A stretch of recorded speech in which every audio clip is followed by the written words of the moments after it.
പർവ്വതി, ഇന്നിപ്പോൾ ഞാൻ സിനിമാ മേഖലയിലുള്ള പല ആളുകളുമായിട്ട് വനിതകളുമായിട്ട് സംസാരിച്ചു. അവർ പറയുന്നത്, നോക്കൂ, ഈ റിപ്പോർട്ട് പുറത്തു വന്നു, ഇപ്പോൾ എന്താണ് സംഭവിക്കുന്നത്, ഈ സിനിമാ മേഖലയിലാകെ ഇങ്ങനത്തെയുള്ള കോംപ്രമൈസുകൾക്ക് വിധേയരാകുന്ന ആളുകളാണ് വിജയിക്കുക എന്ന ഒരു മട്ടിലുള്ള ഒരു നറേറ്റീവ് ഇവിടെ ബിൽഡ് ചെയ്യപ്പെട്ടു. അതേസമയം തന്നെ ഇതിന് പെർപെട്രേറ്റേഴ്സ് ഒരു തരത്തിലുള്ള ഹാമും ഇല്ലാതെ, ആരാണ് എന്നറിയാതെ, പേരില്ലാതെ അവർ വളരെ സേഫായി നിൽക്കുന്നു. ആക്ച്വലി യഥാർത്ഥത്തിൽ ഇതിൻ്റെ എല്ലാ അവസാനത്തിൻ്റെ മൊമെന്റിൽ സ്ലട്ട് ഷെയ്മിങ് മാത്രമാണ് നടക്കുന്നത്. അതാണ് ഇതിൻ്റെ ടോട്ടൽ ഔട്ട്കം എന്ന് പറയുന്ന ആളുകളുമുണ്ട്. No, Abhilash, see, there are a lot of people with a lot of opinions. ഒരുപാട് പേർക്ക് ഒരുപാട് രീതിയിൽ ഇതിനെ വീക്ഷിക്കാനുള്ള അവകാശമുണ്ട്. അവർക്കത് പറയാം, ഒപ്പീനിയൻസ് പറയാം. സത്യസന്ധമായിട്ട് എനിക്ക് പറയാനുള്ളത്, ഇതിൽ വർക്ക് ചെയ്യുന്ന ഒരു എംപ്ലോയി എന്ന നിലയിൽ, ഈ ഇൻഡസ്ട്രിയിൽ വർക്ക് ചെയ്യുന്ന ഒരാളെന്ന നിലയിൽ ഞാൻ ഇപ്പോഴും ഇവിടെ നിലനിൽക്കുന്നുണ്ട്. ഞാൻ ഇപ്പോഴും സിനിമകൾ ചെയ്യുന്നുണ്ട്. സോ ഞാനൊരു രീതിയിലുള്ള കോംപ്രമൈസിനും നിൽക്കാതെ തന്നെ ഞാൻ ഇവിടെ നിന്ന് പറയേണ്ട കാര്യങ്ങൾ പറയേണ്ട സ്ഥലത്ത് പറഞ്ഞ് ഇവിടെ ഇപ്പോഴും നമ്മൾ നിൽക്കുന്നുണ്ട്. WCC ഇപ്പോഴും ഇവിടെ നിലനിൽക്കുന്നുണ്ട്. So it is A very unfair way of looking at things like അത് മാത്രമേ ഇവിടെ നടക്കുന്നുള്ളൂ. മലയാളം ഇൻഡസ്ട്രി ഭയങ്കര മോശമായിട്ട് പോകുന്നത്. എനിക്ക് പിന്നെയും അടിവരായിട്ട് പറയേണ്ട ഒരു വലിയ കാര്യമാണ്, മലയാളം ഇൻഡസ്ട്രി നന്നാവുക മാത്രമാണ് ചെയ്യുന്നത്. ഇത്തരം കോൺവെർസേഷൻ നടക്കുന്നതിൽ നിന്നും, ഇത്തരം ഡിബേറ്റ്സ് നടക്കുന്നതിൽ നിന്നും, ഇത്തരം ആക്ഷൻസ് ഫ്രം ദ ഗവൺമെന്റ് നടക്കുന്നതിൽ നിന്നും, മറ്റുള്ള പല ഇൻഡസ്ട്രികളിലും ഈ പ്രശ്നങ്ങൾ ഉണ്ടായിട്ട് ഒരു അക്ഷരം പോലും ആരും മിണ്ടാതിരിക്കുമ്പം അവരെയാണ് നമ്മൾ ചോദ്യം ചെയ്യേണ്ടത്. നമ്മളിവിടെ നന്നായിക്കൊണ്ടിരിക്കുകയാണ് ഇത്തരം കാര്യങ്ങൾ. എന്തുകൊണ്ടാണ് മലയാളം ഇൻഡസ്ട്രീനെ പാക്ക് ഇൻ ചെയ്യുന്നത്?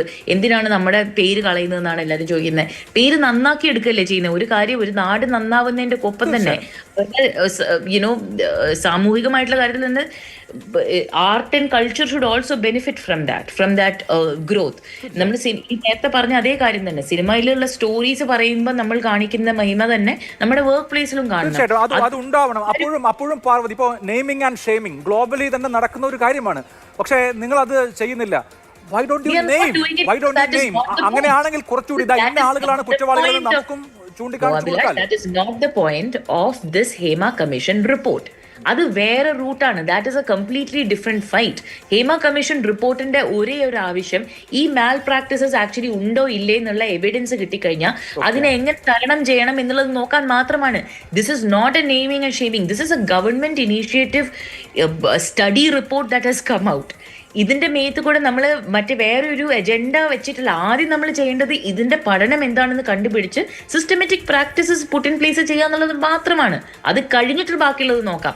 V cannot lose our sight on this. ഇതിനു മുമ്പ് മീ ടു മൂവ്മെന്റ് വന്ന സമയത്ത് ഒരുപാട് പേര് നെയിം ആൻഡ് ഷെയിം ചെയ്തിട്ടുണ്ട്. മൈ ക്വസ്റ്റൻ ഇസ്, എന്തുണ്ടായി അത് കഴിഞ്ഞിട്ട്? അവർക്കല്ലേ ജോലി നഷ്ടപ്പെട്ടത്? അവരല്ലേ സ്ലട്ട് ഷെയിം ചെയ്തത്? ആരെങ്കിലും നെയിം ചെയ്താൽ അത് സമാനമായ കാര്യങ്ങളിലേക്ക്, അതായത് നെയിം ചെയ്യുന്ന ആൾ ഇൻഡസ്ട്രിയിൽ നിന്ന് ഔട്ട് ആവുന്നതിലേക്ക് നയിക്കുമെന്നാണോ വിചാരിക്കുന്നത്?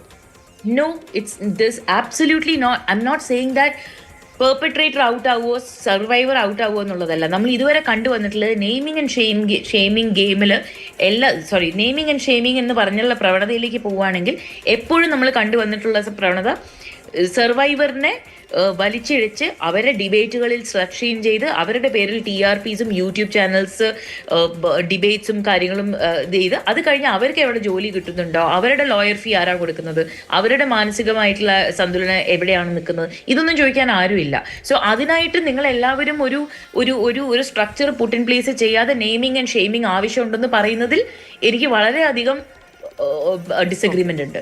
അത് എന്ത് കാര്യത്തിനാണ് നെയിമിംഗ് ആൻഡ് ഷെയ്മിംഗ് ചെയ്യണമെന്ന് പറയുകയാണെങ്കിൽ ബാക്കിയുള്ള കാര്യങ്ങൾ സപ്പോർട്ട് ചെയ്യാനും നിങ്ങൾ എല്ലാവരും ഉണ്ടാവുമല്ലോ എന്ന് ഉറപ്പ് തന്നിട്ട് ആ സ്ട്രക്ചർ എന്താണെന്ന് കാണിച്ചു തന്നു കഴിഞ്ഞാൽ. ഞാനതൊരു ചോദ്യം എന്നുള്ള നിലയിൽ ചോദിച്ചെന്നുള്ളൂ. എന്തായാലും ഇപ്പോൾ ഇനിയുള്ള കാലമെങ്കിലും മലയാള സിനിമ കുറച്ചുകൂടി ശുദ്ധീകരിക്കുന്ന വിധത്തിൽ, അതായത് ഇനി അതിക്രമങ്ങൾ നടക്കാതിരിക്കുക എന്ന മൗലികമായ കാര്യമെങ്കിലും ഉറപ്പാക്കണം എന്നൊരു പോയിന്റ് സർക്കാരിന് മുന്നിൽ വെക്കാൻ ഉദ്ദേശിക്കുന്നുണ്ടോ?